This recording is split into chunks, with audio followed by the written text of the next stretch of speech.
episode 9 of Matire Gemi, a bi-weekly podcast where we help you learn about your Agikuyu culture, history, and heritage in English and in a fun, light-hearted way. I'm Njeri Wadiho, your anchor, and I'm here with Waiyaki your cultural enthusiast who continues to immerse himself in learning the ways of our ancestors. Well, this episode 9 is a continuation of a conversation we had from episode 8. So guys, if you haven't listened to episode 8 yet, I invite you to do that before continuing. It will really help you connect the dots even better. So in this episode, we continue the discussion about the various stages of the life of a man and a woman, beginning with initiation. So here's a few things that you will learn. You will learn about the thrilling life of a Mugikuyu warrior.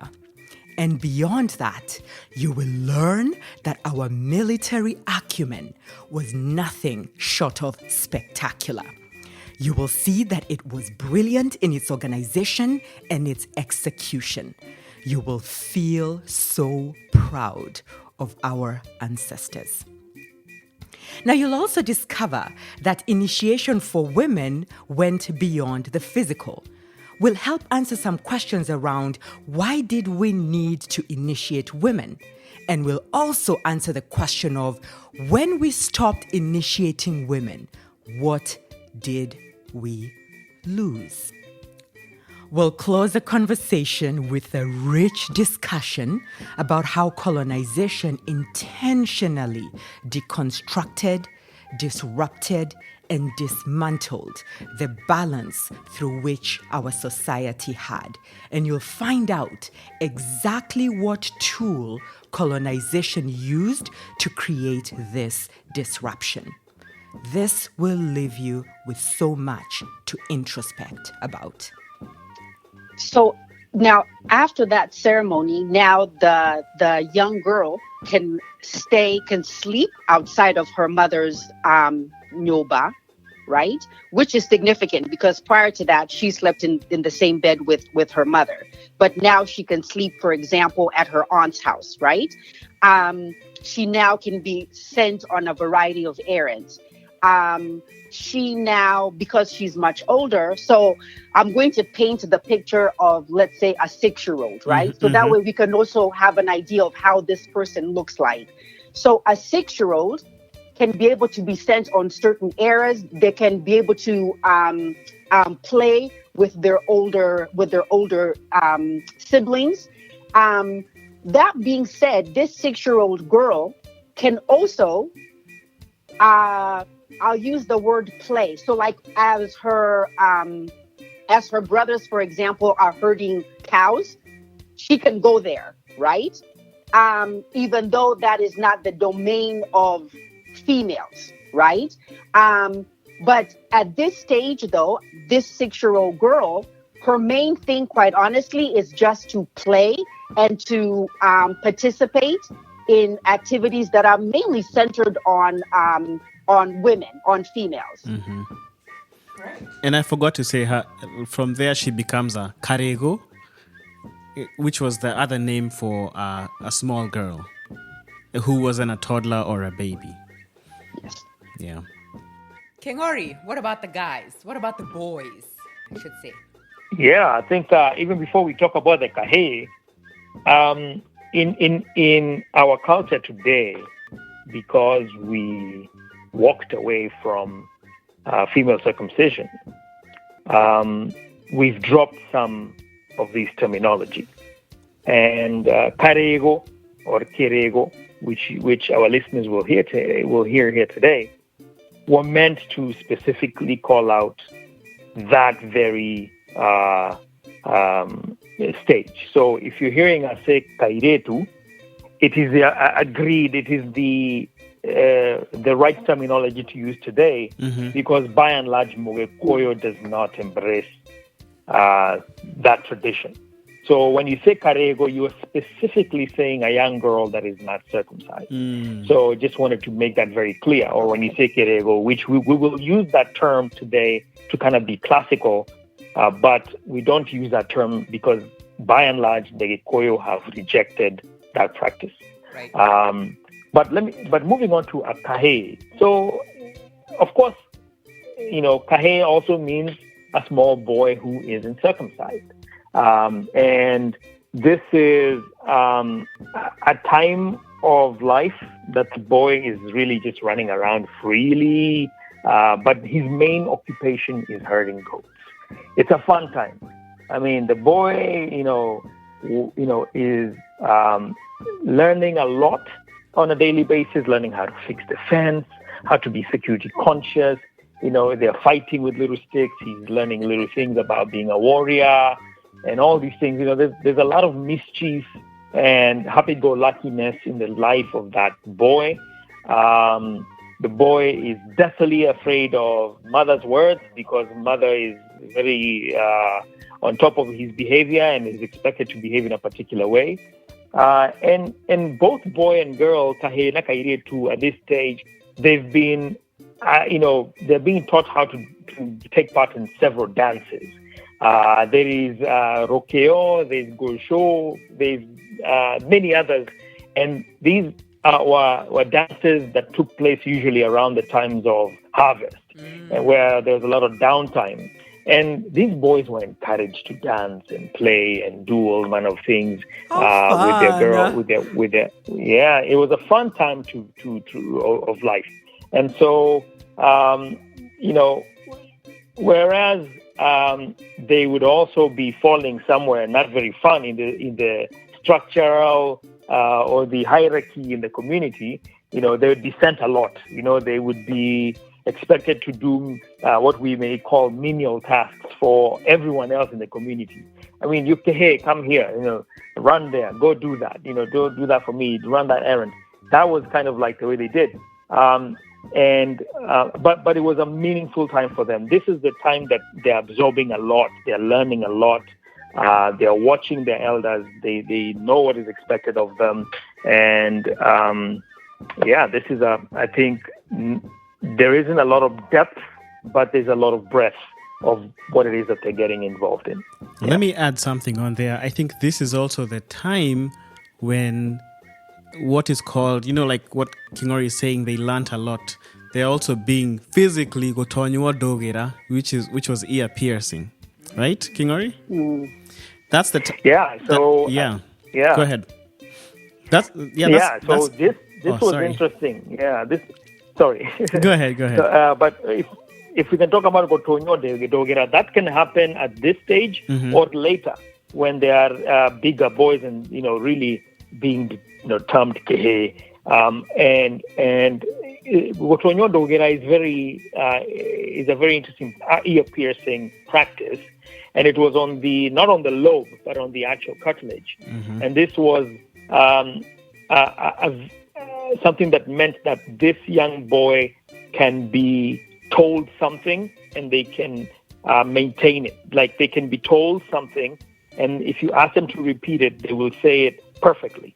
So it was a mark of mental acuity.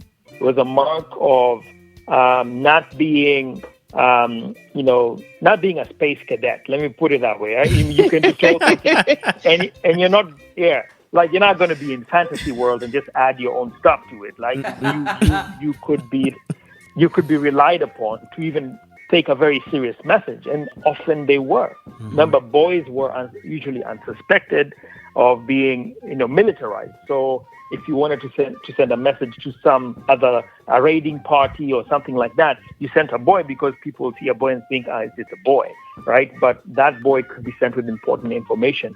So you could see that gutonywo dogera was a mark of the boy who is trustworthy and can be given such responsibility.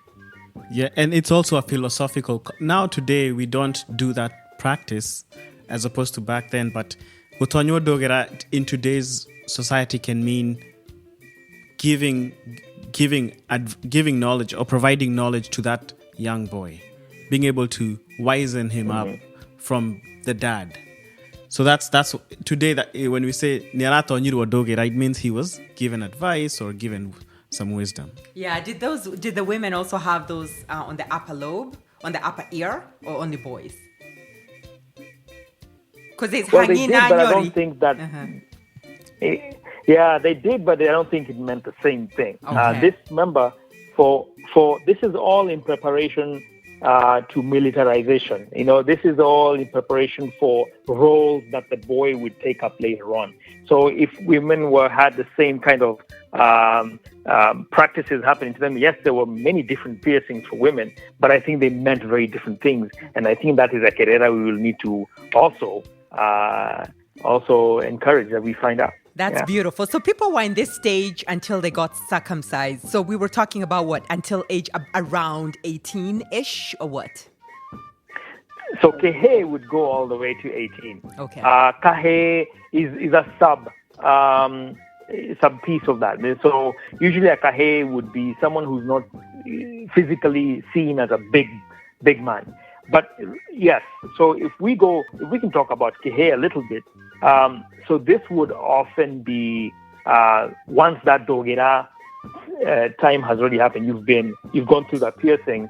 It's a good marker that now you're big enough, and now that you're being seen as someone who can be given grown responsibilities, but not all the way. So that age was also a very powerful age, and I don't know if we want to get into that first, but. You let me know what order. Maybe we'll edit this. Sorry. No, we can keep want going. to get into it. So are we moving on to the next stage now? Okay, great. So now we've had two stages, right? So we've had the brand new baby, and then we've had the toddler, right? And then now we've moved to the stage where you're not circumcised yet, and you're having a ton of fun, but you're also receiving a lot of cultural instruction and education, and kind of growing your mental acuity and practicing some values like trustworthiness and hard work, right? So now we move on to the third stage. So Waiyaki, what is this third stage?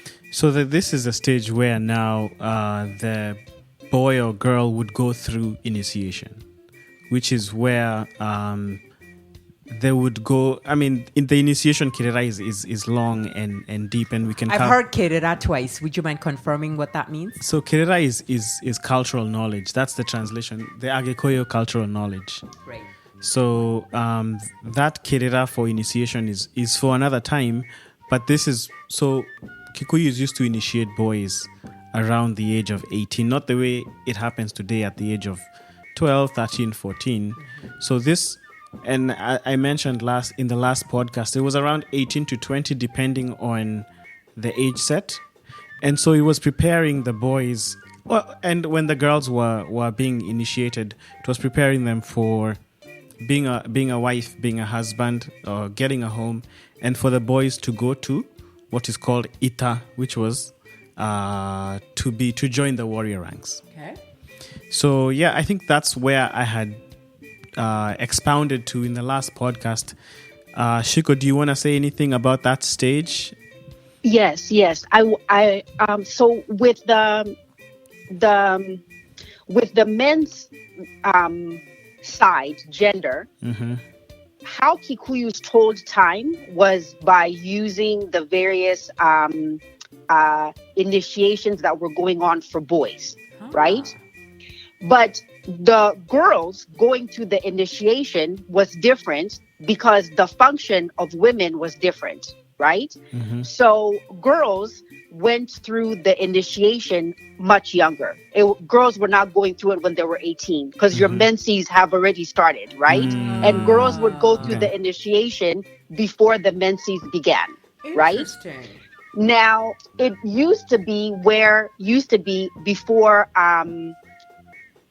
the Europeans came, these ceremonies, these initiations were done as a community, right? So then you would have groups of girls that would be initiated together. And that would be considered the age group, the same way boys who now would become men have an age group.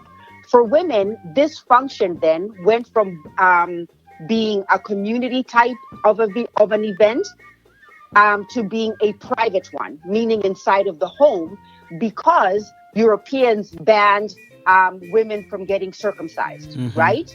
But the knowledge would still be there, right? So girls around this time, before they go through their circumcision, let me not call it circumcision. Before they went through their adult rites, they would learn certain knowledge, how to take care of not only your body, which was important because now you're going to be going through menstruation, but also how to take care of certain crops. Certain crops are female, certain crops are masculine, excuse me.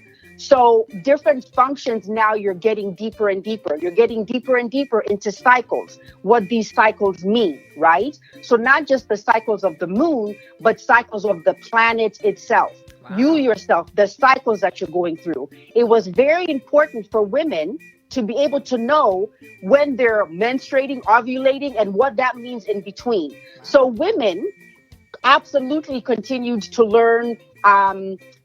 Well, unfortunately now I don't think it happens that often, but the knowledge in which makes you a woman was knowledge that girls would learn before they went through their menses. And I think that's just so beautiful to show that girls were taught to be in tune with their body, yes. Right? Because think about what we do today. We all have apps and it tells you, oops, your period's about to come, or hey, you're ovulating, right? We all have an app, right? But then you were taught to be so in tune with your body that you knew what was happening in your body. And that is beautiful. That is the stuff we're not taught today. And let's call a spade a spade. We are not taught this stuff today. But also the fact that we're passing on knowledge on how to take care of, crops, right? So you're starting again to learn these feminine responsibilities on how to nurture the earth, right? How to be connected with it and how to use the earth to actually feed and all that stuff. I think that's beautiful. I do want to say one more thing that Ciku, you didn't talk about, but we've talked about this offline. So when we were growing up collectively, I don't think any of our parents talked to us about sex at all. What sex is, how do you have sex? Like, they never taught us any of that.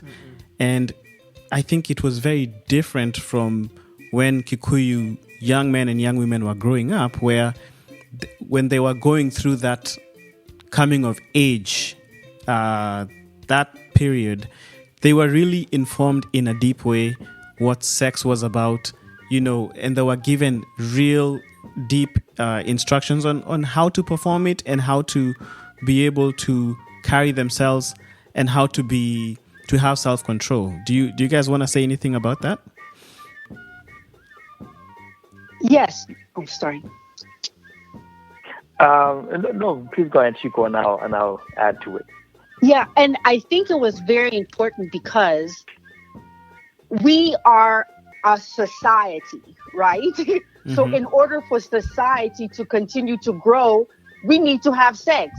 So it is not something that was considered taboo or foreign. So let me speak from the girl's perspective. During the time when a girl now is learning the various cycles that she's going through and all of that, and by this I mean like her fertility, right? When she's ovulating, going through menstruation, all of that. It's also important for you to understand the power that sex has, right? So sex is not just for procreation, but there is power in this sexual act to procreate, right?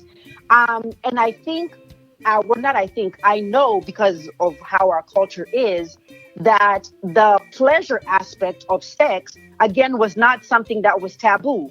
So how we viewed sex, right, was also, I think, completely different.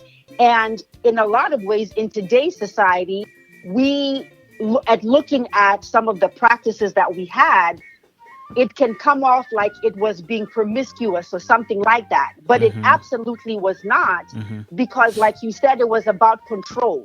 So even though these, I'll call them teenagers, were allowed to mingle and date with one another, it was not about penetration, right?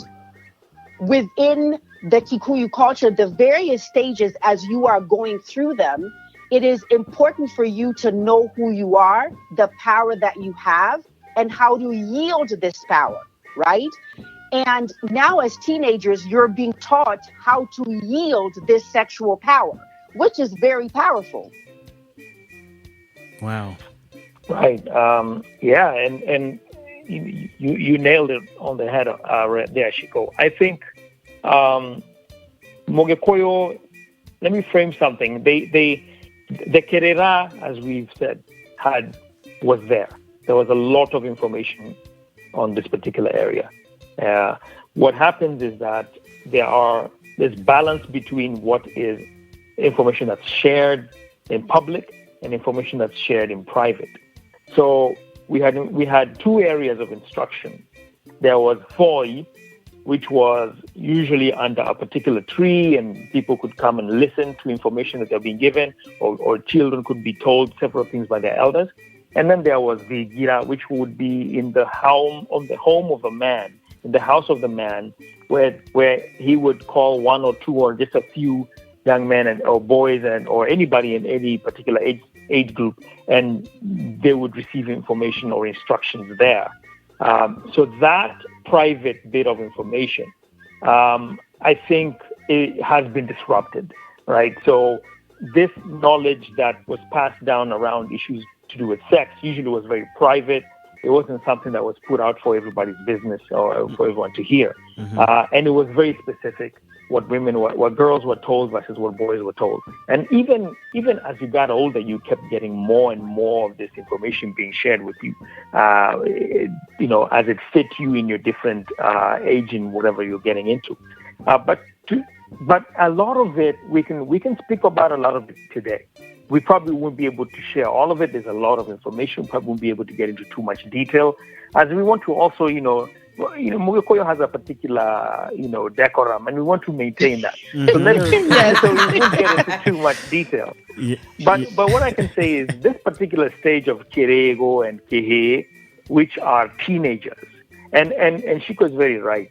The girls would go through their rituals every single year without fail, unless there was a pandemic like this year, then they could disrupt it. But for boys, remember what I said earlier, it was a militarization. It was set up in such a strict manner. It was a 13-year cycle, and believe it or not, for 4 years it would happen every single year, and then there would be a mohigo, a break, for 9 years. So why? You have this. So you have 4 years back to back where boys are being circumcised and becoming men, and during that year, the first year, and this we're getting into a little bit of detail of how military was set up within the Mugikuyu. Within the first year, whoever got circumcised then would be what we call the right hand in a particular military formation. And the ones who came the next year would be the left hand. And this is a structure we borrowed from the Maasai. How do we know that? We know that because they're using the same terms 100%. Okay. If you compare the two. But this military formation started during this time. So if you were circumcised during 1 year, you'd be the right hand. The next year would be the left hand. And then you would have, those would be the way they formed themselves in battle. And the right and the left would even have a much older right and left, many who are like 13 years older than them, right? Mm-hmm. And they would be the rear guard versus the front guard, right? And this setting would continue, and a lot of these things would continue this way until they become old men. The men were very well organized in their little groups and were encouraged to be to bond within specific ritual, within this ritual. It'd be the first of many. But anyway, why was there a 9-year break? I can't really explain that at the moment. But what I can tell you is that it would allow for the next crop of warriors to be of mature age. So Waiyaki is telling you 18 years was the age, but honestly, it was a huge range. It would be typically something like, it would be really 9-year range. So you could have a 14-year-old boy getting circumcised, and at the other end, you have a 23-year-old man. And this was a possibility. And like Ciku said, whereas the girls didn't take a break, so you could be 14 every single year, and then they'd catch up after the whole cycle, and everyone would be, all set up. So this is how they organize their age sets. So remember, you have age group, and then you have your age set within those four that were circumcised together. And this is what allowed there to be a serious distinction between junior warriors and senior warriors, even though both were anake. They were both anake. And so what happened, you had a lot of time to learn a lot if you were a young boy who was looking forward to get circumcised and you were growing up during the Mohigo. And you learned a lot. One of the things that they learned was an art form called the Gachugi. And this is, an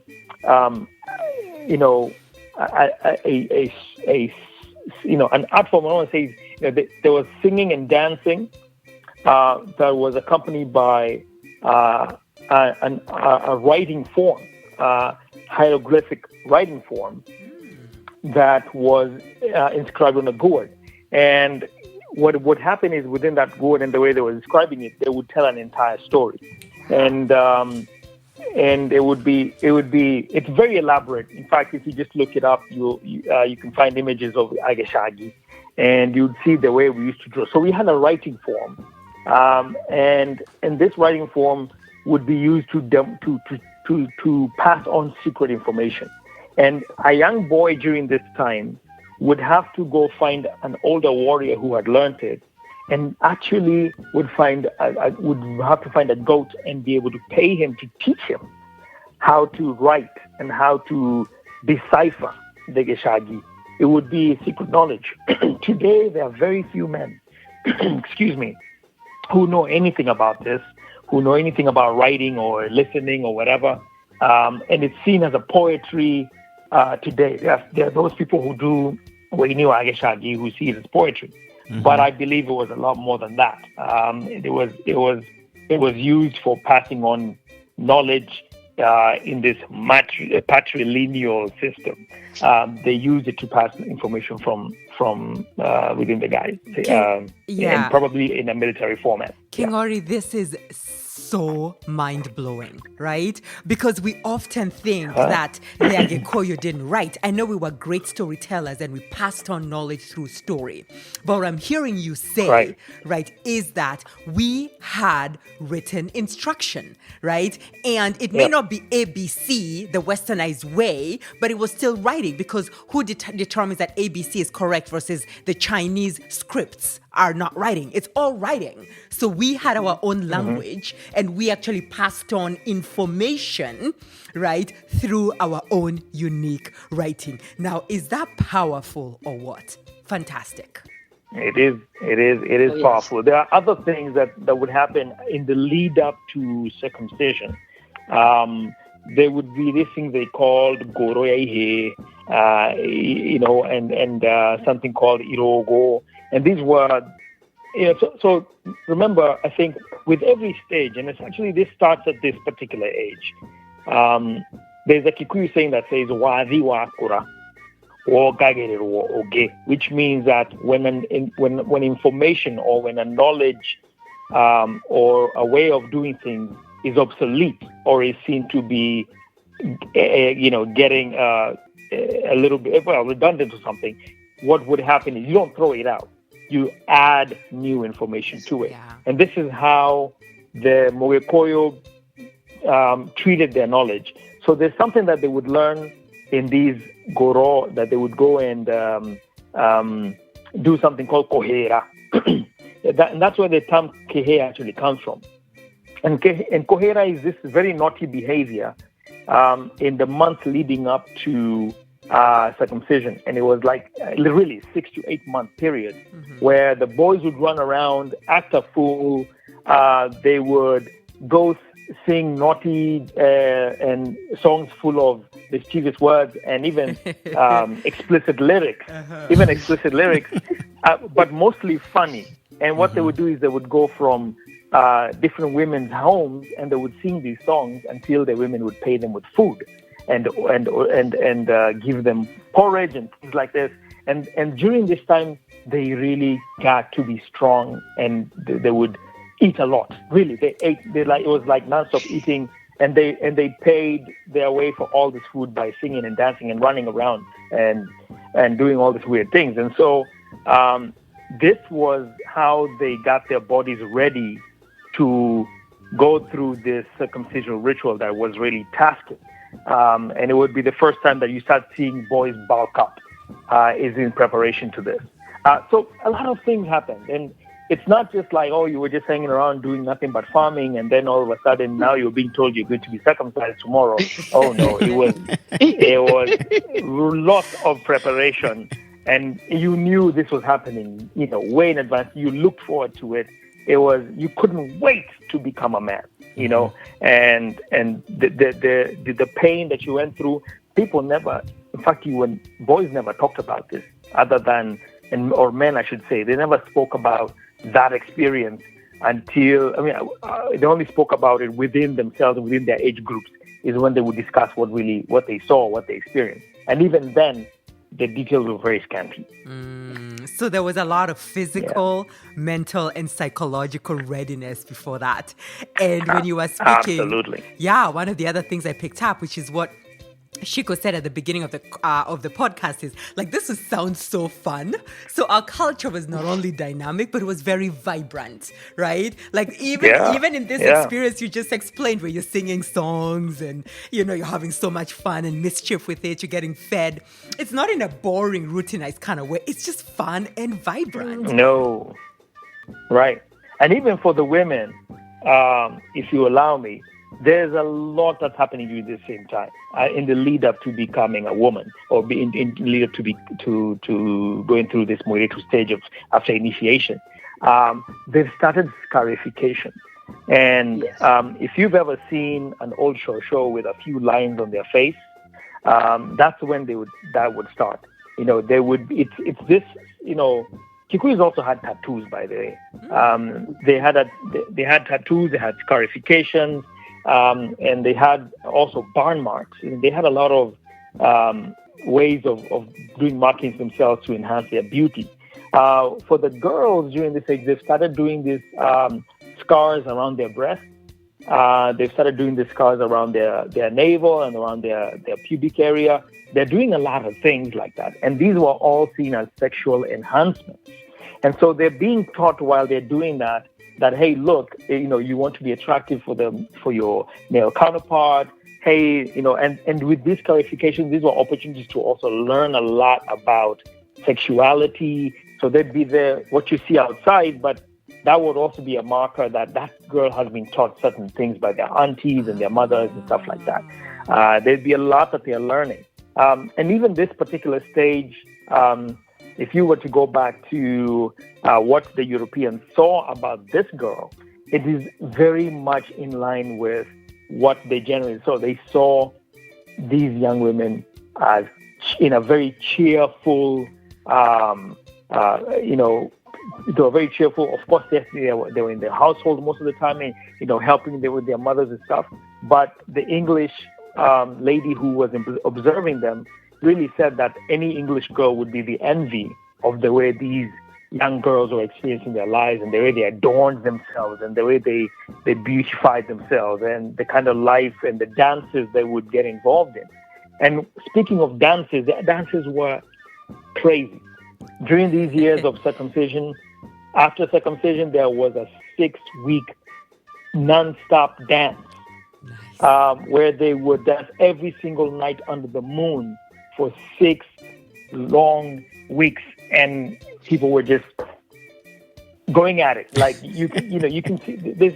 These people were not, they were not bored. They were not sitting around just farming and doing nothing else.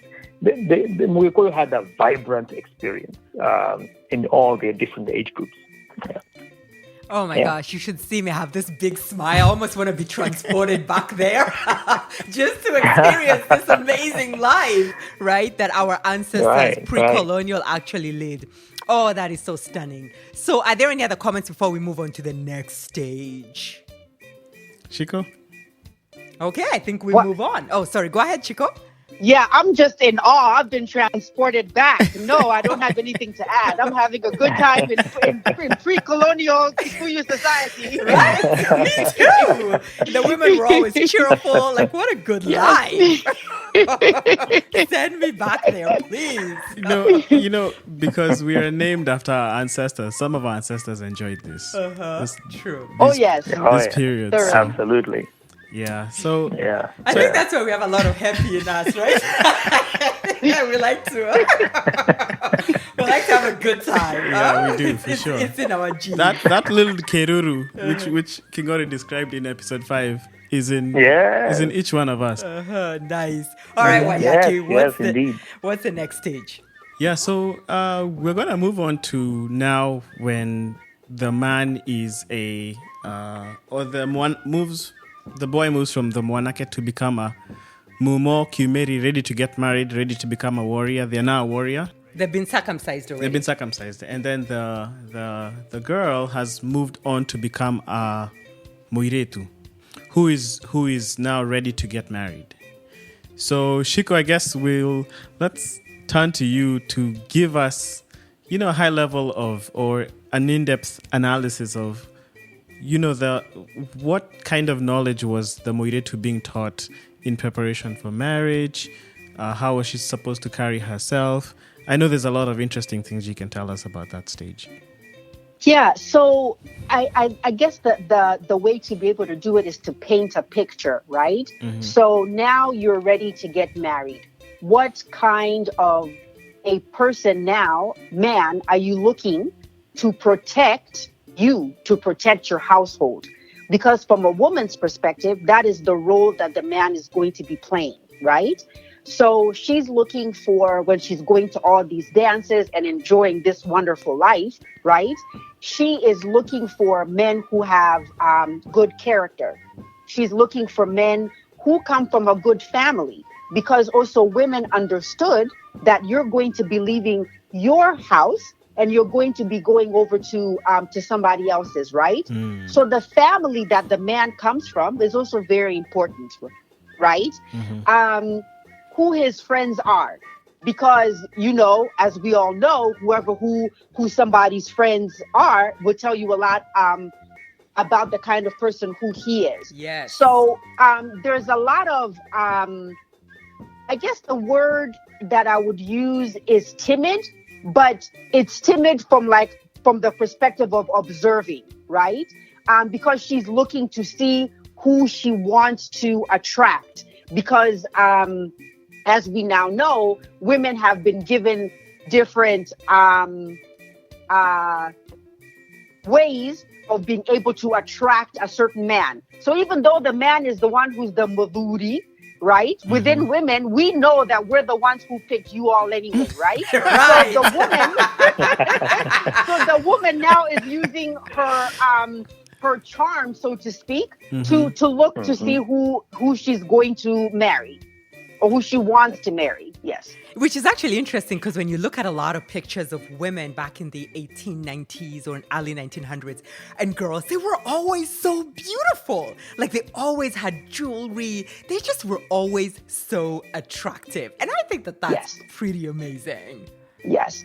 And then also the girl for herself is also aware that men are looking at her, right? Mm-hmm. So now she also is very much aware about her character, right? Because that's also important.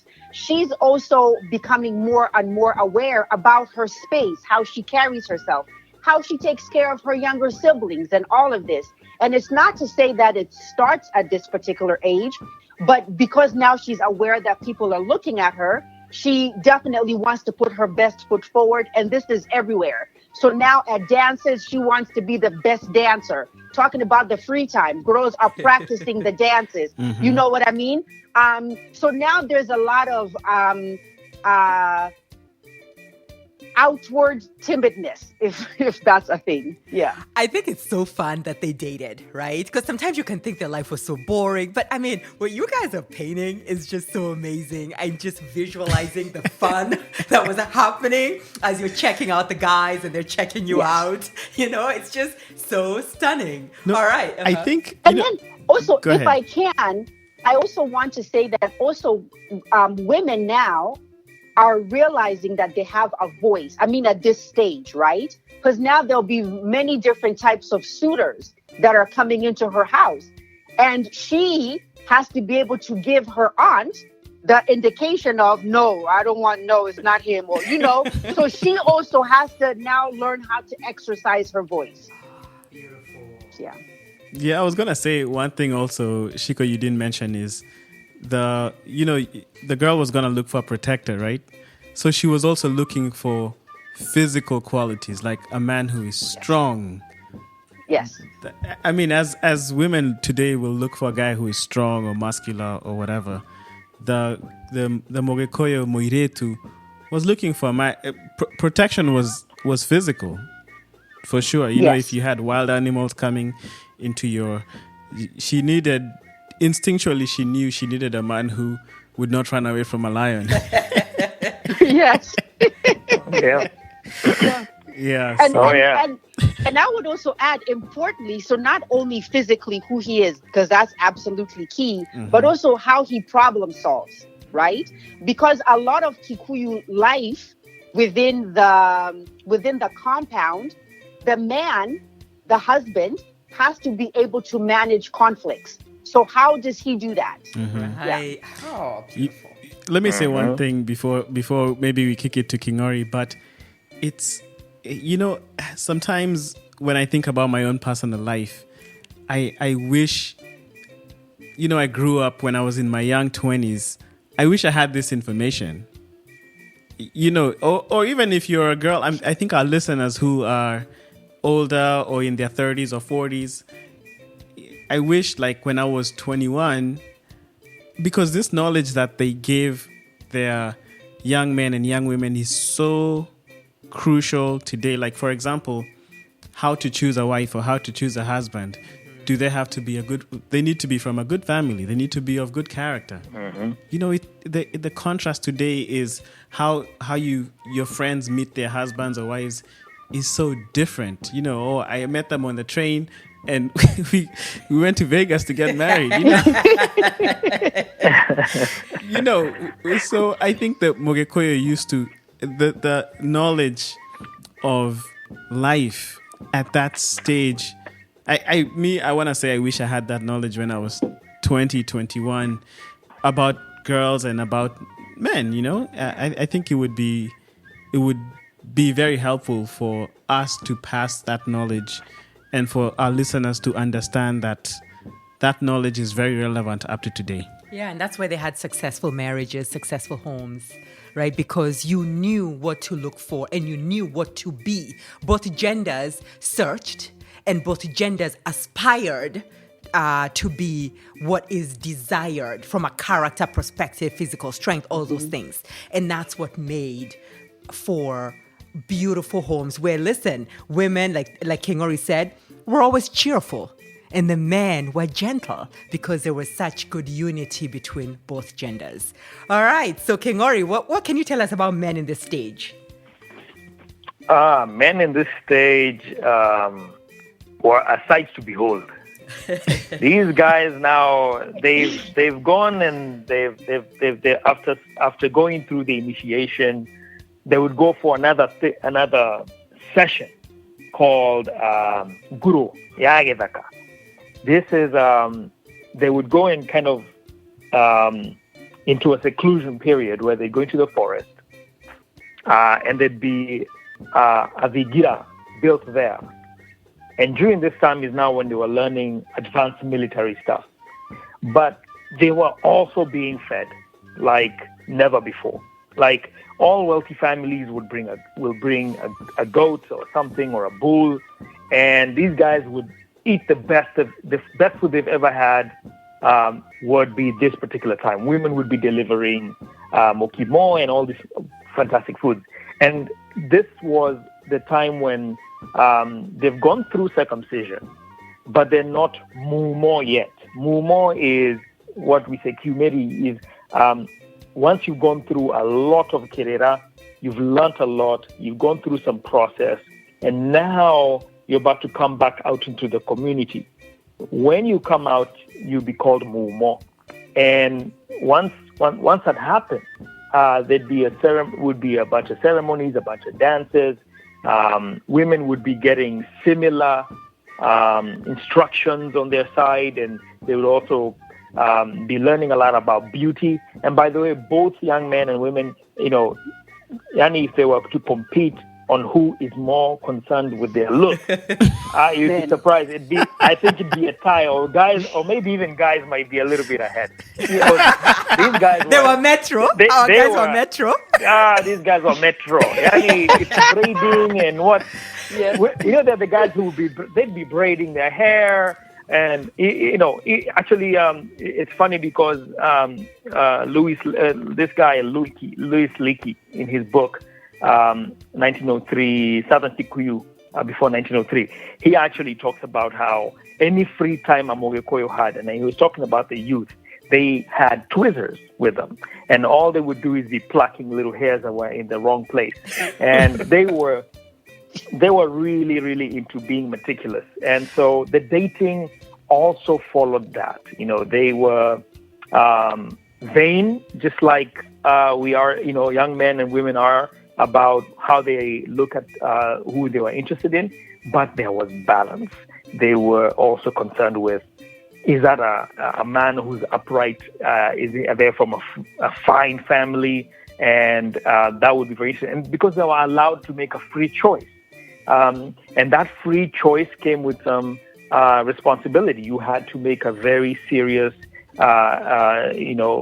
concerted effort to make sure that you're marrying the right person. And you got a lot of instruction. You got a lot of help from your aunties and uncles, and even your own parents as you approach towards making a decision on who your mate would be. For women, when a young man is looking for the kind of woman to marry, they wanted to know how many acres can she till. That was an important criteria. That was way up there on level of importance. And after she has met the physical expectation, the next thing is like, but can she really farm? Can she farm? That'll be the next question. And you think I'm kidding, but it's true. I mean, that would be one of the things that the aunties would go find out for you. They would sneak around and go ask, hey, is she hardworking or not? That was very important. In the same way that we wanted to have men that were courageous and could defend you, the men also wanted women who should not shy away from work. And so, but it was an interesting time, and I think both groups, if you did what you was expected of you, you would make a fantastic couple upon coming together. I think that's beautiful. And something you've said to me before, King Ori, is, the idea of hard work, right? Because sometimes we see the images and the women are there working really hard, but you don't see a lot of pictures of men working hard. But the reality is that both genders worked hard. Right? Whether you're working hard to defend the community or to defend your granary or to herd cattle. I don't know, there's a little boys herding, right? But hard work was a value both ways. And I think sometimes the images we see is only the women working hard, but there was balance also in the hard work, correct? Yes. Actually, let me paint a picture because I think it's worth it. Okay. Remember, the Mugikuyu year is actually 6 months, and it is about the growth cycle of a plant, right? Yeah. So, and it's kemera, that's what we call it. So that's what it is. When we say mwaka, we mean there's a 6-year period. So if you look at how much time, 6-month period, if you look at how much time you need and where the real work is as a farmer, it is at the beginning when you're tilling the land, right? And during this time, men were allowed to help their wives. They would go in there and they will help them till the land. And if you had boulders to clear, or if you had to cut down trees or things like that to be able to expand your land, this was actually men's work. Any furlough land that needed to be tilled was men's work. Women usually worked the part that had already been worked before, and so it was easier work to be able to go through it. And then there's the planting season, and then there's the weeding season. That's where the work is. And then there's some downtime before you actually get to weed again, and then you harvest. So you're not on the farm every day of the week forever, 24/7 like a job. No, you have other things to do. There'll be times where you're actually going to the farm, to the market because you went to sell your produce. So it's not every day you're in the farm. So whereas with men, it's every day that you're going to look after the cattle, after the goats. You're taking it out there. You're taking them out there. You are in areas where you might have leopards and hyenas and stuff like that coming at you, and so you had to be conscious in defending and it's a dusk till dawn activity, and so what happens later on is that once those activities are being dialed back, women's work was not disrupted by colonialism. It's usually the men's work that was disrupted, where they were told, well, you can't keep. There was actually an operation, Kifagio, if you've ever heard about that, where they took away men's flock because they said you can't have more than 4 goats, you can't have more than 5 goats, and whereas you had hundreds, and so men were told, no, now you go work for the Mzungu. So men's work was disrupted, and then but women's work, by and large, was not disrupted by colonialism. So, I love what you're saying, and I hear you. I'm going to offer an additional perspective and agree that men's work was disrupted. But one of the things I heard you saying or heard between the lines is that every person's life had purpose, right? So you didn't just wake up and do nothing.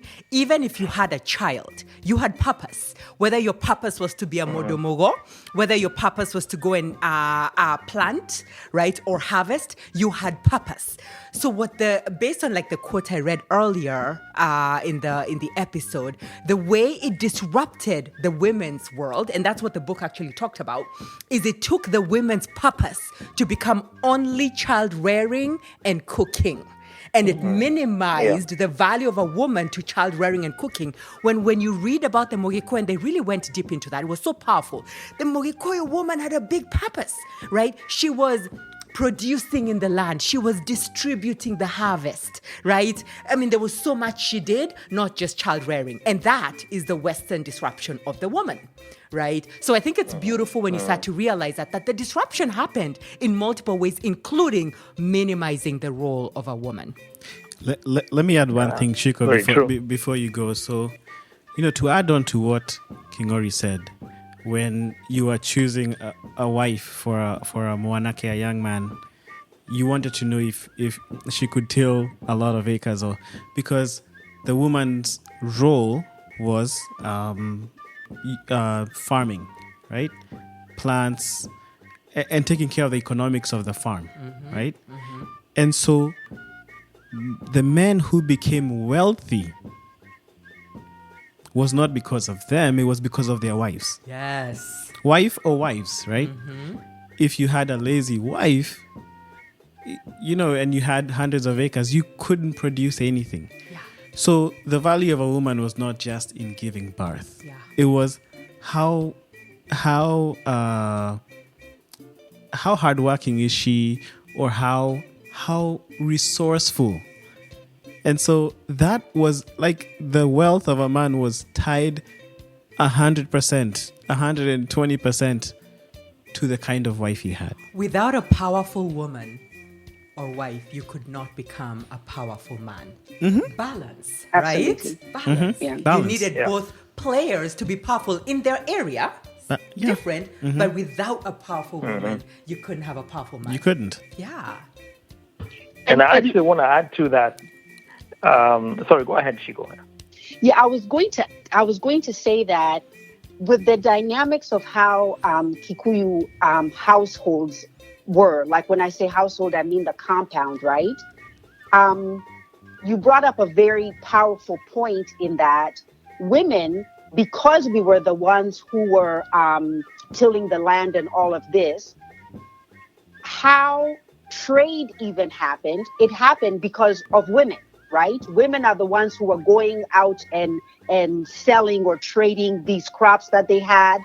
So women also had a way that they could be able to use this power, because when a woman is tilling and harvesting and all of that, she puts that in her granary, right? Now, the man has to maneuver this relationship because it's her granary, right? She can share it with him. And I'm hesitating because I don't want to make it seem like women were being selfish, because it's not coming from that perspective, right? It's coming from each woman, and you can have many wives in a household. Each of them had their own granary, right? So when it came to what even wealth is, I want to emphasize that the economic wealth was being generated by women, and it was because it was within the realm of creating, which is something that women do, right? It is important that the men were protecting, because if there isn't anybody to protect, then there is no creating that's going to happen, right? Mm-hmm. So even though this realm of the granary is a woman's place, so to speak, her ability to share and share, I'm using that word loosely, but to give to the entire household is something that men need to have learned how to negotiate, right? So you need to be able to sweet talk. Well, we need to be able to grow it this way. You know what I mean? Mm-hmm. So that also helps to show the dynamics of this balance, right? It's not that the man, even though he's the head of the household, yes, he can, to use the word dictate, but this dictating is not, I am going to get, because the woman also can say no, right? So there has to be also some sweet talking that's going on between the husband and the wife, is my point, Mm-hmm. Yeah. Yeah. Actually, that's a very important point, because when we say that a wealthy man is the one who had an industrious and creative woman, really, it goes way beyond what we may readily see today as someone who's being creative or someone who's being industrious. Rarely was there a wealthy man who did not have multiple wives. Why is that? Because this first wife had to find it to be important enough for them to be wealthy as a family, to first of all be the one to allow this second wife to come through. And usually the first wife would be the one who would pick the second wife. Yes. If she was in good standing, she'd be one to go say, I think that's who we need for the second wife, for our right? Home. Mm-hmm. And so, for our home, and the third wife and the fourth wife usually should play a very important role in that. And so when we're talking about being industrious or being creative, I mean, it's way beyond just being hardworking yourself. Yes. You had to be able to manage other people to come into your family and to be able to, create that structure that you would be the matriarchy in that particular situation. And the woman was very important. And going back to even the way the hut was set up, the dissect, and the way they would set it up. The dissect, the first woman, first wife would be set up right on the first left. And then the rest would follow that sequence. Further left would be the second one, and so on and so forth. And that was also the hierarchy in which they would observe within the family. But this is how wealth came by. You had to have multiple wives, multiple children. That's kind of what made a much wealthier man. And you know what? It shows that it's in our DNA, because I can say this, right? And correct me, but I'm just proud of being a Mugikuyu woman. We were strategic thinkers. That's what you just told me. And we were industrious. Man, you need a business to go well, put a Kikuyu woman in there. Oh, yes. It's in our DNA. It's in our DNA. Yes. Okay, I joke. I'm sure this extends beyond the Kikuyu, so I'm just joking. Go ahead. Go ahead. Yeah, and even if I can add, when colonialism came, it disrupted so much of our organization, right? Because even what wealth is to us had to change. Because now all of a sudden, there was, not all of a sudden, as more and more Europeans came and Christianity and all of that, now we Kikuyus and Africans in general that were living in Kenya, now we have to pay a hut tax, right? This hut tax can only be paid using money, right? And this money you can only get if you work for somebody else, a European, right? So now it removed men from the household because of now how European society works, men were the only ones that were allowed to work for money. Men had to leave the house, the compound, and go and work to get paid. Wow. So now that left women, our protection was no longer there, right? Because the men that were there now were either very young, right? Or very old. Right. Which that is a major part of how our, if I can call it, fall happened, right? Because now we have segments of our population that is not there to carry out very important roles, especially when we're being attacked by colonialization. Yeah. It also puts burden on other members of society because how the Kikuyus were, where you go to farm is not close to where you live, right? So now all of a sudden going to go farm, you don't have men that's going to protect you, right? Now all of a sudden, if you want to get more land, you have less men that can be able to till and open up the land for you, right? So it also impacted who we are in a variety of ways. And I think that also started to create a lot of resentment, right? Among ourselves. Because now I have to go and do a lot of hard labor as a woman, right? Cutting down trees, a whole bunch of hard stuff. Then this man comes and he's talking about he wants to do what? I'm tired, right? So I think now